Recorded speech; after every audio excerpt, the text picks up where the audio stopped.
আসসালামু আলাইকুম।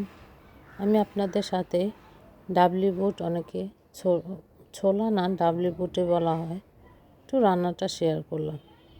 প্রথমে পেঁয়াজ, কাঁচামরিচ, হলুদ, মরিচের গুঁড়া, তারপরে আদা রসুন বাটা, তারপরে ধরেন জিরার গুঁড়া, একটু সাথে মুরগির মশলাও দিয়েছি, হয়তো বা সেটা কেটে গেছে। তারপর টমেটোটা দিয়ে দিলাম। আর আমার একটা স্পেশাল একটু লবণ দিলাম, এই যে জিরা বাটাটা স্পেশাল। তারপরে ম্যাজিক মশলা, সব মশলা দিয়ে একটু কষিয়ে আলুটা দিয়ে দিলাম। আলুটা একটু কষিয়ে একটু পানি দিয়ে দিব, পানি দিয়ে একটু কষিয়ে নিব।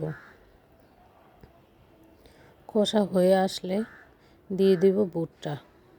বুটটা আগে আমি প্রেসার কুকারে সিদ্ধ করে নিয়েছি, অনেক সফট হয়েছে। এখন বুটটা দিয়ে দিলাম। বুটটা একটু কষিয়ে ঢেকে রেখেছিলাম, সেটা হয়তো বা কেটে গেছে। তো এর সাথে ধনেপাতা দিয়ে বাস আমার বুট রান্না হয়ে গেল।